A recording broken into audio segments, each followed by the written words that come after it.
Tonight, the question comes from Tarun Singh. Oh, hi. Before Tony picks up on me, I did vote for Liberals as well. Well, my question is, the debate, and I feel that, is being stifled in the mainstream media about a spectrum of issues, like the rising prospects of instability in Europe, the threats posed to the fundamentals of democracy by Islam. How can democracy even survive without freedom of speech? And secondly, are we giving rise to a new intolerance with promoting this new climate of victimhood and an identity politics by using pretty much moralistic terms like racism, sexism, and Islamophobia, which are not subjective? Grace Collier, I'll start with you. Well, look, I understand what you're saying, and we've argued for years now about freedom of speech. And, you know, hurt feelings are just that. They're just hurt feelings. And there are people in our community who think, well, I should be able to say what I want to say, and, you know, everybody else should just get over it. And then then we have to draw a line between speech that incites violence and actually really hurts people. So I think somewhere in the middle, we sort of have strayed into territory now where people are scared to say what they think. And that's fairly common. I mean, you know, you're just talking to ordinary people and you use a word and you say, oh, am I allowed to say that word? And, you know, you find yourself searching for words all the time. You say the wrong word and then you think, oh no, did anybody hear that? You know, so especially for people in the media, it's worse. So look, I think we need to try and move back the other way a bit, but also be very, very mindful about making people feel terribly unwelcome and also inciting violence. I'm going to go back to Tarun Singh for a minute there. You mentioned you're a Liberal. I mean, when you raised this question, did you have in mind in any way the public backlash that happened when Tony Abbott went public and called for a revolution in Islam? Not really, but that was a part of it. I mean, I feel that it's a question because I come from, when I was a kid, I was studying and I had a bus blown up by radical Islamists right next to my school. So I've seen what that brings to a country. And we need to have that debate and not demonize a politician who takes an incentive to start that debate. So it played a part, but okay, I guess. No, thank you for that. Neil Mitchell. It's a really difficult balance to lead a debate around the sort of issues you're talking about without inciting mindless and destructive hatred. We have a problem. It is essentially a problem of an offshoot of Islam. We have to recognise that, and we have to discuss it and address it without creating victimhood for every Muslim in the country. And that is sometimes where it goes off the rails. Most media reacts in a responsible way. At times that goes too far and we get what I would call the Pauline Hanson effect. Everybody remember Pauline Hanson?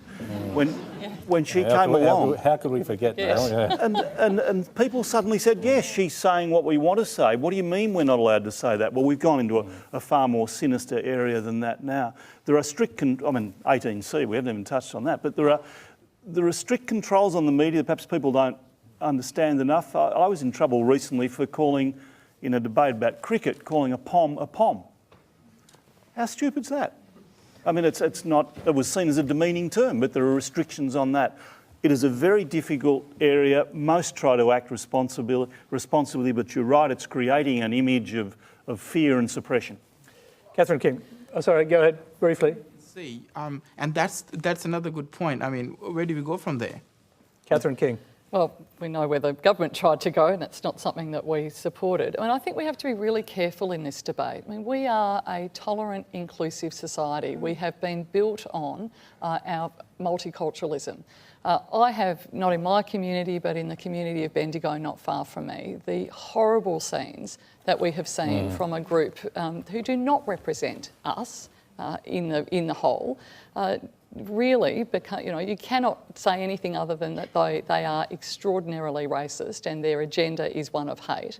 I think we have to be very careful in this debate, and I understand the importance of free speech, of course we do, but it is, you know, That old, very important saying is that, I defend your right to free speech, but I also defend mine to call you a racist if that's what you're being, and to make sure that we have a tolerant and inclusive society, because that is who we are. And it's important, particularly for those in our Muslim community, that they do feel included in our community. And sometimes it's not just speech, but the actions, it can be the actions of politicians or the actions of media, can actually be counterproductive in making sure that they do feel included in our society. Fiona Nash, the questioner asked, the final question was, are we creating a new form of intolerance? I hope we're not. And I have to say, I agree with Catherine when she talks about us being an inclusive and tolerant society. And that's what we are, and that's what we're, I think, by and large, as Australians, focused on seeing continue. But I think Grace and Neil have both used the word that really is where we need to focus, and that's about balance. Of course, we need to have freedom of speech, but neither should we accept behaviour that, as part of that tolerant and inclusive society, we just know is not part of that type of society that we want to be. Very briefly, and touching on the Tony Abbott issue again, when he called for a religious revolution in Islam, he said that all cultures are not equal. Do you think that's right? I think that's a question for Tony. Nicely handled. Yeah. Dave? No, I disagree with Tony's analysis there, but I find myself agreeing with most of the what's been said at this end of the table. I mean, the one great thing about this country is our capacity to speak up. Trade union movement is renowned for people wanting to speak up on key issues, but there is a line that can be crossed, and unfortunately we see that line being crossed in workplaces quite often. And it gets worse when we've got high-profile public people that are expressing a view that incites that, and that permeates all the way to the top into our communities, and we see it play out in our workplaces. So I'm for, we've got free speech, but there is a limit. There is a limit.